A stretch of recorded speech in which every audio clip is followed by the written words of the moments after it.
یہاں تو یہ حال ہو گیا ہے کہ ایک شخص سخت مشکل میں ہے، تکلیف میں ہے، اور کچھ لوگ ہمدردی کرنے نہیں جاتے، تماشا دیکھنے جاتے ہیں، وہ معلومات کرنے جاتے ہیں، بربادی کا تماشا دیکھنے جاتے ہیں کہ دیکھیں اب کتنا گرا ہے۔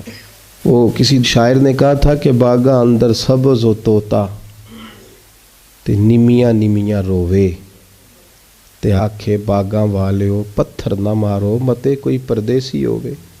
اوپر سے روڑے مار رہے ہو تے تاڑی مار اڑانا باہو اسی تے اگے ہی اڈن آ رہے۔ ایک شخص پہلے ہی تکلیف میں اور انداز اس طرح کا اختیار کرنا، لہجہ اس طرح کا بنانا، رویہ اس طرح کا رکھنا، اتنی دکھ کی بات ہے، اتنی تکلیف کی بات ہے۔ میرے جاننے والوں میں ایک گھر ہے، بیٹی کو طلاق ہو گئی، اور جہاں انہوں نے بیٹی بیائی تھی اسی وقت لوگ کہنے لگے تھے یہ تم نے کیا کیا؟ اس شخص میں تو اتنی اخلاقی کمزوریاں ہیں، لہجے میں اتنی تلخیاں ہیں، یہ بیٹی کیسے وقت گزارے گی؟ ہر شخص جانتا تھا، لیکن جب اس بیٹی کو طلاق ہو گئی ہے تو اس کے والد مجھے ملے تو وہ کہنے لگے حضرت صاحب میں نیم پاگل ہو گیا ہوں۔ وہی رشتہ دار جو کل کہتے تھے کہاں رشتہ کر لیا تم نے، وہی اب مجھے تانے دیتے ہیں، کہتے ہیں بیٹی کی تربیت ٹھیک ہوتی تو بس کے نہ آتی۔ او باغاں والے ہو پتھر نہ مارو متے کوئی پردیسی ہووے۔ کہتے ہیں میں پہلے اتنی تکلیف میں ہوں کہ بیٹی پلٹ کے گھر آ گئی، اور پھر سوالوں کا جواب، ہر روز کٹہرے میں کھڑا ہونا، ہر روز۔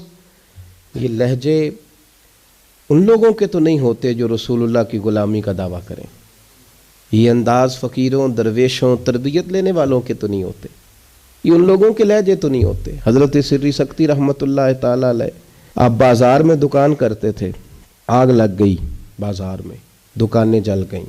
آج کتنے لوگ ہیں، ایسی ہوا چلی ہے کہ ہر شخص ہی سوچتا ہے تمام شہر جلے، ایک میرا گھر نہ جلے۔ اس شہر کے اندر آگ لگ گئی اور ساری دکانیں جل گئیں، صرف حضرت سری سکتی کی دکان بچی۔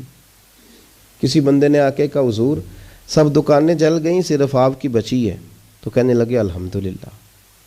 پھر تھوڑی دیر کے بعد اپنے آپ سے مخاطب ہو کے کہنے لگے تو اتنا خود غرض ہو گیا ہے، ارد گرد تیرے سارے لوگ جل گئے، ان کا کاروبار ختم ہو گیا، اور تو الحمدللہ کہہ رہا ہے؟ اتنا خود غرض ہے تو، اور دعویٰ تیرا درویشی کا، اور انداز تیرا یہ کہ تو لوگ سارے اجڑ گئے، تجھے افسوس نہیں ہوا، اور تو اپنے بچ جانے پہ اس طرح کا رویہ کر رہا ہے۔ رو پڑے، پھر وہ دکان چھوڑ دی، اللہ کے رستے میں خیرات کر دی، کہنے لگے آج کے بعد تجارت نہیں کروں گا، مجھے وہ کاروبار نہیں چاہیے جس میں دنیا لٹ جائے اور میں بن جاؤں۔